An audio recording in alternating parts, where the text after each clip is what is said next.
السلام علیکم ریڈرز، میں ہوں آپ کی ہوسٹ فاطمہ۔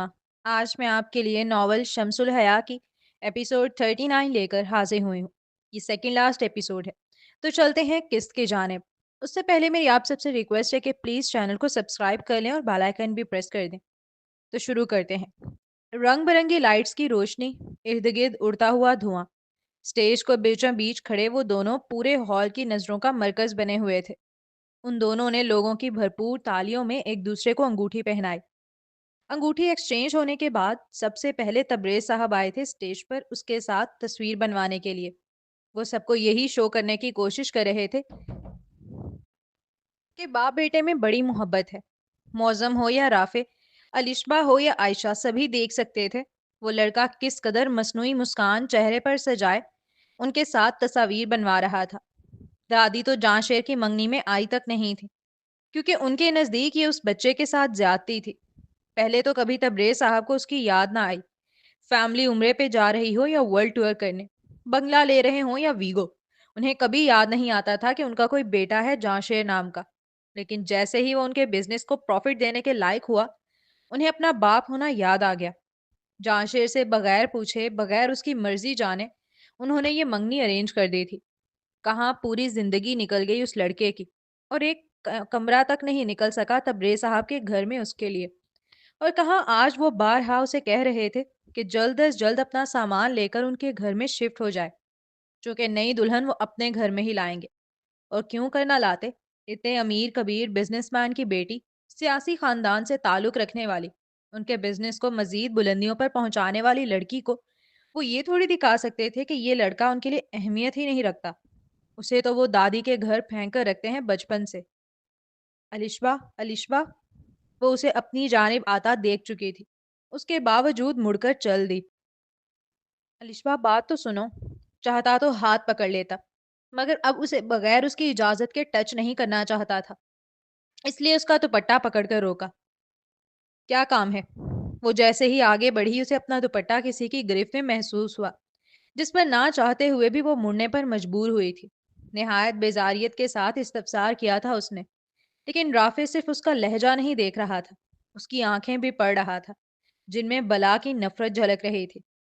میں رشتہ بھیجنا چاہتا ہوں تمہارے لیے، اس کی آنکھوں میں جھانکتے ہوئے رافع جھمے سے لہجے میں گویا ہوا۔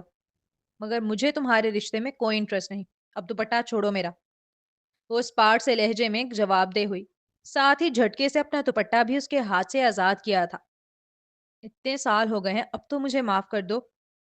وہ مڑ کر ابھی ایک قدم ہی چل سکی تھی کہ رافع برق کی پھرتی سے اس کے آگے آ کھڑا ہوا، جس پر ایک لمحے کے لیے الشبہ کی آنکھیں حیرت سے پھیلیں اور اگلے ہی پل ان میں ناگواری چھا گئی۔ رافع، تم نے مجھے ریالٹی چیک دیا تھا، اس لیے تمہیں معذرت کرنے کی ضرورت نہیں۔ میں ایک بند کمرے میں کیمرہ رکھ کر ویڈیو بناتی تھی، یہ سمجھ کر کہ میں بس اپنی محنت دکھا رہی ہوں، اپنا شوق پورا کر رہی ہوں۔ مگر جب میں باہر نکلتی تھی تو لوگ مجھے نام سے نہیں، شخصیت سے نہیں، بس وہ الشبہ، وہ ٹک ٹاکر کہہ کر دیکھتے تھے۔ میں سمجھتی تھی شاید وہ مجھے پسند کرتے ہیں، مگر تم نے بتایا کہ ان کی نظر میں پسندیدگی نہیں تھی، بھوک تھی، عزت نہیں تھی، لالچ تھا۔ وہ مجھے نہیں دیکھتے تھے رافع، وہ مجھے نوچ کھانا چاہتے تھے۔ تم نے میری آنکھیں کھولی، اسی لیے تم پر ناراض ہونے کا سوال ہی نہیں۔ جتنی نفرت مجھے تم سے ہوئی تھی اس رات، اتنی خود سے بھی ہو گئی تھی۔ میں نے اللہ سے سچی توبہ کی، اپنا پورا اکاؤنٹ ڈیلیٹ کیا اور اپنا پورا فوکس صرف اپنی تعلیم پر لگا دیا۔ اس نے گہرا سانس لیا، وہ کچھ لمحوں کے لیے رکی تھی۔ میں بہت اندھیروں سے نکل کر آئی ہوں رافع، اور مجھے لگتا ہے میرا خدا مجھ سے بہت محبت کرتا ہے، اس لیے اس نے مجھے سچی توبہ کی دنیا کے اندر ہی توفیق دی۔ مجھے اس سے بہت اچھے کی امید ہے۔ مجھے نہیں لگتا میرے خدا نے تم جیسے شخص کے لیے مجھے رکھا ہوگا۔ کچھ الفاظوں کا اپنا ہی لمس ہوتا ہے، ایسا لمس جو دل کو جا کر کسی دیمک کی طرح لگ جاتا ہے، جو انسان کو اندر ہی اندر کھاتا ہے۔ ویسا ہی لمس چھوڑ کر گیا تھا اس کا وہ آخری جملہ۔ رافع ٹھہر گیا تھا اپنی جگہ، جبکہ وہ تو جا چکی تھی۔ اگر لڑکپن میں کی گئی غلطیوں کے سبب اسے وہ لڑکی نہ ملے جس سے وہ بچپن سے محبت کرتا آیا ہے، تو یقیناً اس کا بڑا خسارہ ہو جانا تھا۔ کیا ہوا رافع، گھر نہیں چلنا کیا؟ لوگ تیزی سے اس کے برابر سے گزر رہے تھے۔ ہال خالی ہو رہا تھا، مگر وہ اپنی جگہ منجمد سا کھڑا رہ گیا۔ اس کی آنکھیں پتھریلی تھیں، دل شدید بھاری، لگا جیسے اپنے آخری جملے کے ساتھ اس کی روح نکال کر لے گئی ہو وہ لڑکی۔ معظم نے جب اس کے کندھے پر ہاتھ رکھ کر ہلکا سا سر ہلاتے ہوئے کہا تو وہ حواسوں میں لوٹا تھا اور اپنے بھائی کی جانب ڈبڈبائی آنکھوں سے دیکھنے لگا۔ کیا ہوا خیر؟ ابھی وہ پوچھ ہی رہا تھا کہ رافع کسی ننھے بچے کی طرح بھائی کہتا ہوا اس کے سینے سے لگ کے رونے لگا۔ مجھے مار لیں، جس طرح آپ نے سالوں پہلے مجھے مارا تھا، لیکن میری محبت دلا دیں، میں اسے نہیں کھونا چاہتا بھائی۔ رافع میرے ساتھ چلو، پانی کی بڑی والی ٹینکی مچان پر رکھی ہے، وہاں سے لے آتے ہیں۔ یہ وہ دن تھا جب معظم کے گھر میں تقریب چل رہی تھی نئے گھر کی خوشی میں۔ اچھا بھائی چلتا ہوں۔ وہ جو گلاب جامن کھا رہا تھا اپنی انگلیاں ٹشو سے صاف کر تیزی سے جی حضوری کرتا بھائی کے پیچھے آیا تھا۔ سارے گھر والے معظم کے گھر پہنچ چکے تھے۔ دادی کا گھر بالکل خالی تھا اور وہ صرف ٹینکی لینے نیچے پہنچے تھے وہاں۔ بھائی آپ یہاں رکے، میں جلدی سے ٹینکی لے آتا ہوں مچان سے اتار کر۔ جیسے ہی وہ دونوں بھائی گھر میں داخل ہوئے، معظم نے اپنے پیچھے دروازہ بند کیا تھا، جبکہ رافع تیزی سے کہتا اندر جانے لگا۔ رافع ابھی 2-3 قدم بھی نہ چلا تھا کہ پیچھے سے اسے معظم کی روبدار اور برہم آواز آئی۔ جی بھائی۔ وہ مسکراتے ہوئے پیچھے مڑا تھا اور اگلے ہی پل ایک زوردار مکہ اس کے چہرے پر رسید ہوا۔ اس کا دماغ ہل کر رہ گیا تھا۔ ابھی وہ سمجھ پاتا اس کے ساتھ کیا ہوا ہے، اس سے قبل ہی دوبارہ ایک مکہ اس کے چہرے پر رسید ہوا۔ اس کی ناک سے خون نکلنے لگا تھا۔ میرے چھوٹے بھائی، گھر کی لیڈیز ہماری عزت ہوتی ہیں۔ ہم جانور نہیں ہیں جو کسی پہ بھی منہ مار لیں گے۔ اگر کوئی عورت تمہاری موجودگی میں غیر محفوظ محسوس کر رہی ہے تو یہ گالی ہے میرے نزدیک تمہاری مردانگی پر۔ ابھی وہ شوق میں ہی تھا کہ معظم نے اس کے چہرے کو دونوں ہاتھوں سے پکڑ کر آنکھوں میں آنکھیں ڈال ایک ایک لفظ جتاتے ہوئے ادا کیا تھا۔ مجھے تو شرم آتی ہے یہ بات سوچ کر بھی کہ ہمارے گھر میں ہماری ہی بہو بیٹیاں محفوظ نہیں ہیں۔ تم کوئی جانور ہو؟ بتاؤ، بولو، وہ چیخا۔ اس سے پہلے رافع نے کبھی معظم کو اتنے غصے میں نہیں دیکھا تھا۔ اس کی آنکھیں شعلے برسا رہی تھیں۔ وہ اپنے ہاتھوں سے اس کا چہرہ پورا پورا ہلاتے ہوئے استفسار کر رہا تھا۔ وہ صرف سوال تو نہ تھا، وہ اس کی سوئی ہوئی غیرت کو للکار تھی۔ کیا کوئی جانور ہو تم، جو گھر میں کوئی بہو بیٹی آئے گی تو پہلے تمہیں باندھ دے کہ کہیں ایسا نہ ہو تم کھلے سانڈ کی طرح ان کے پیچھے پڑ جاؤ؟ کسی کے پیچھے رات میں اپنی ہی بہن کے کمرے میں گھسو تو کسی کے پیچھے چھت پر پہنچ جاؤ۔ تم دنیا کے واحد مرد ہو جو جوان ہوئے ہو۔ ہاں، جاں شیر کو دیکھو، اس کی تو کوئی بہن بھی نہیں ہے اس گھر کے اندر۔ اس کے باوجود تم سے زیادہ حیا ہے اس کی آنکھوں میں۔ وہ بن ماں باپ کا پلا بچہ تم سے زیادہ غیرت مند ہے۔ میں نے کبھی اپنی بیوی کو یہ کہتے نہیں سنا کہ جاں شیر کی نگاہیں گندی ہیں۔ فیملی میں رہنے والے انسان بنو رافع، وہ نہ بنو جسے دیکھ کر لوگ اپنی بیٹیوں کو چھپائیں۔ اپنی بات کہتے ہوئے اس نے دونوں ہاتھ اس کے کندھے پہ جمائے۔ اگر آئندہ مجھے کسی سے بھی ذرا سے بھی شکایت ملی نا تمہاری رافع، تو میں تمہیں گھر سے نکال دوں گا، کیونکہ جنگلی جانوروں کو گھر میں نہیں رکھا جاتا اپنی ماں بہنوں کے ساتھ، سمجھے؟ اس کی شرٹ کا کالر جو خراب ہو گیا تھا اسے ٹھیک کرتے ہوئے معظم سمجھانے والے انداز میں گویا ہوا۔ جنگلی جانور کا لفظ اس نے نہایت جتاتے ہوئے ادا کیا تھا، جو مقابل کے دل پر کسی گہری ضرب کی طرح لگا۔ تمہارا موبائل ریسٹارٹ مار دیا ہے میں نے۔ جیسے ہی معظم نے یہ کہتے ہوئے اپنی پاکٹ سے موبائل نکال کر اس کے نیلے کوٹ کی جیب میں رکھا، ویسے ہی اس کے کان کھڑے ہوئے۔ یہ سوچ کر ہی اس کی جان ہوا ہوئی کہ معظم اس کی اے آئی گرل فرینڈ دیکھ چکا ہے۔ منہ صاف کر کے ٹنکی لے کر آ جاؤ۔ وہ اپنا ہاتھ اسی کے کوٹ سے صاف کرتا اپنا حکم صادر کر کے باہر چل دیا تھا، جبکہ رافع نے خود کو شرمندگی کی اتھاہ گہرائیوں میں اترتا ہوا پایا۔ وہ جب بیسن کے پاس جا کر کھڑا ہوا اور اپنے ناک سے نکلنے والا خون صاف کرنے لگا تو اسے دیوار پر لگے شیشے میں اپنے چہرے کو دیکھ کر بھی جیسے شرم آ رہی تھی۔ یہ سوچ کر ڈوب مرنے کا دل کر رہا تھا کہ بھابھی نے بھائی کو بتا دیا ہوگا کہ وہ کیا کیا حرکتیں کرتا رہا ہے، تو کیا وہ گھر بھی اسی لیے چھوڑ کر گئے ہیں؟ وہ جوانی کی دہلیز پہ قدم رکھا ہوا لڑکا جسے نئے نئے شوق لگے تھے، جسے نئی نئی گندے کاموں کی لذت لگی تھی، وہ اپنے نفس کی گناہوں بھری تسکین میں یہ سوچ ہی نہیں سکا کہ وہ دوسروں کے ساتھ کیا کر رہا ہے، اور جب بھائی نے آئینہ دکھایا تو جیسے اپنے ہی چہرے سے گھن آ رہی ہو۔ وہ بھائی جو اس کے آگے کسی سیسا پلائی دیوار کی طرح کھڑا رہتا ہے ہر معاملے میں، جو اس کے خوابوں کو ایسے دیکھتا ہے جیسے اس کی اپنی آنکھوں کے خواب ہوں، وہ اس کی نظروں میں کس قدر گر گیا ہوگا جب بھابھی نے اس کی شکایت لگائی ہوگی، جب اس نے الشبا والا واقعہ سنا ہوگا، جب اس نے اس کے موبائل میں اے آئی گرل فرینڈ دیکھی ہوگی۔ یہ سب میں نے کیا کر دیا؟ یہ کیا ہو گیا مجھ سے؟